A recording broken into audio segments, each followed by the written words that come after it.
Good morning everyone. आज का हमारा टॉपिक है वेस्पर थ्योरी। तो इसको समझने से पहले एक बार कोवेलेंट बॉन्ड पर नज़र मारते हैं कि कोवेलेंट बॉन्ड क्या है।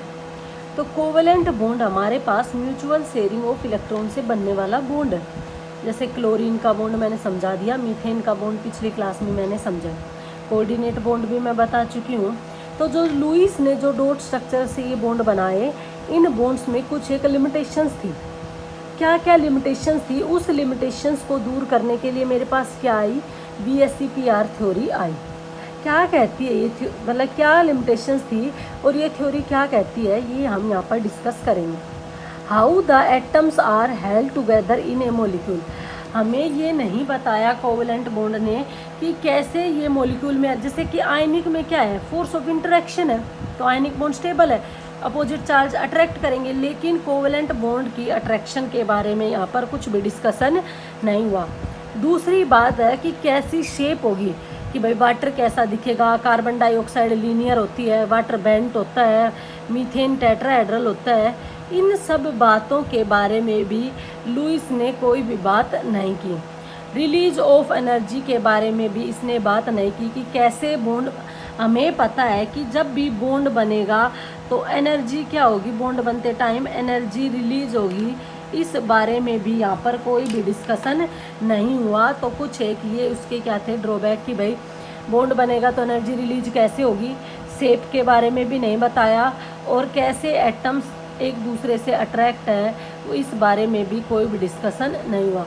तो इसीलिए हमारे पास एक थ्योरी आई, जिस थ्योरी को नाम दिया गया VSEPR थ्योरी। क्या मतलब है VSEPR का, valence shell electron pair repulsion theory. Valence shell electron pair repulsion theory 1940 में साइंटिस्ट ने दी, सिडविक एंड पॉल ने। कई बार क्वेश्चन आता है भाई वैलेंस, किसी भी कॉम्पिटिटिव एग्जाम में, कि valence bond theory is given by whom, तो तुम्हें पता होना चाहिए सिडविक एंड पॉल ने ये थ्योरी दी थी। फर्दर इस थ्योरी को एक्सटेंड किया गया, नीलोम एंड गिब्स ने इस थ्योरी को क्या किया, आगे एक्सटेंड किया।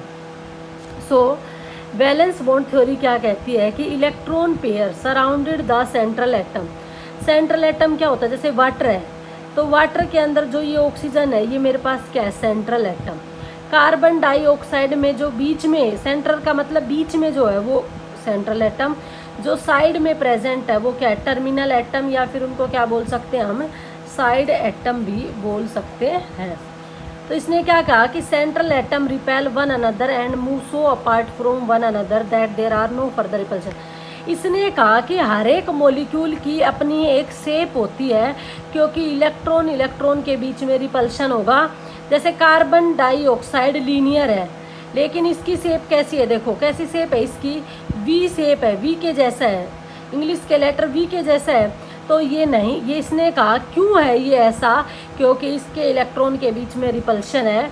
इस रिपल्शन को दूर करने के लिए ये एक दूसरे से इतना दूर जाते हैं ताकि इनके बीच में कोई भी रिपल्शन ना हो, क्योंकि अगर रिपल्शन बढ़ता है तो मॉलिक्यूल क्या हो जाएगा, अनस्टेबल हो जाएगा। तो जितना कम रिपल्शन होगा, क्योंकि ये क्या है, इलेक्ट्रॉन इलेक्ट्रॉन, और इलेक्ट्रॉन पे कैसा चार्ज होता है, नेगेटिव चार्ज। और मुझे पता है कि नेगेटिव चार्ज में क्या होता है, same charge always repel each other. हमने आयनिक में देखा था, अपोजिट चार्ज हमेशा अट्रैक्ट करेंगे, सेम चार्ज हमेशा एक दूसरे को क्या करेंगे, रिपेल करेंगे। तो ये इस तरीके से रहेंगे कि इनके बीच में मिनिमम रिपल्शन हो। So molecule have minimum energy and maximum stability, ताकि मॉलिक्यूल मिनिमम एनर्जी रखे और मैक्सिमम स्टेबिलिटी रखे, इसलिए इसकी ऐसी शेप होती है। मिनिमम एनर्जी कब रखेगा, जब रिपल्शन कम होगा। जितना कम रिपल्शन होगा स्टेबिलिटी उतनी ही ज़्यादा होगी, हमें ये बात पता है। और एनर्जी और स्टेबिलिटी का इन्वर्स रिलेशन होगा, जितनी कम एनर्जी होगी स्टेबिलिटी उतनी ज़्यादा। इसीलिए जब भी बॉन्ड बनते हैं तो एनर्जी क्या होती है, रिलीज होती है। इसीलिए बॉन्ड क्यों बनते हैं, स्टेबिलिटी एस्पेक्ट से भी। वो ऑक्टेट तो कंप्लीट, और ऑक्टेट कंप्लीट होने का मतलब स्टेबिलिटी। तो जितनी ज़्यादा स्टेबिलिटी, एनर्जी उतनी कम, रिपल्शन जितना कम, स्टेबिलिटी उतनी ज़्यादा, स्टेबिलिटी जितनी ज़्यादा, एनर्जी उतनी कम।